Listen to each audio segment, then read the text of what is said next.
The death toll in the Wayanad landslides continue to rise. More than 500 personnel are fighting against time to rescue those trapped. The disaster has brought Kerala's ecological vulnerabilities into the limelight, as well as the inaction of authorities to address them despite multiple warnings by expert committees. Could the Wayanad tragedy have been averted? News 9 Plus decodes. High-level committees warned that Wayanad is an ecologically sensitive area as far back as 10 years ago. An eco-sensitive area, or ESA, is a vulnerable region in need of continuous monitoring, notified by the government under the Environment Protection Act of 1986. In 2013, the Kasturi Rangan Committee and the Kerala Government Expert Committee had recommended that the Meppadi Panchayat in Wayanad district be included in the state's eco-sensitive zone. Meppadi is where the recent landslides struck. Even in 2011, the Madhav Gadgil report identified 18 sensitive areas in Kerala. This too included Meppadi. Over a decade later, no action has been taken on the recommendations. Why did the committees recommend Wayanad as an eco-sensitive area? The purpose of demarcating a region as eco-sensitive area is to protect its fragile ecology. Human activities such as construction and quarrying are restricted in such vulnerable areas.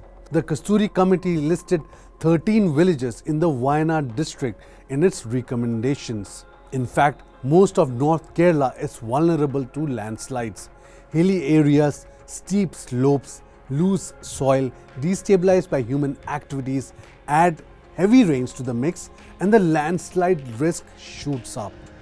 ESAs in India include large parts of the Western Ghats, spread over Karnataka, Maharashtra, Goa, Gujarat and Tamil Nadu.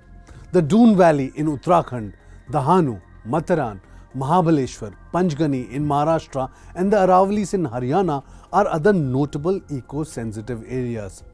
Why was no action taken on the recommendations?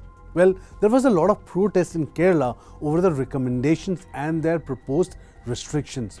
Protesting groups were against the curbs on construction projects, commercial cultivation, etc. It was considered a threat to livelihood and development. So, the union and state governments buckled under pressure and the recommendations were not enacted. Could the Wayanad tragedy have been averted? Well, landslides in vulnerable areas are not entirely avoidable, but the extent of destruction is certainly affected by external factors. In the absence of any ESA notification, deforestation, mining and construction have continued unhindered in much of Kerala. A ban on human activities in line with the expert recommendations could have reduced the impact of the landslides. Over 150 people could have been saved. It's time for urgent action to prevent such tragedies again.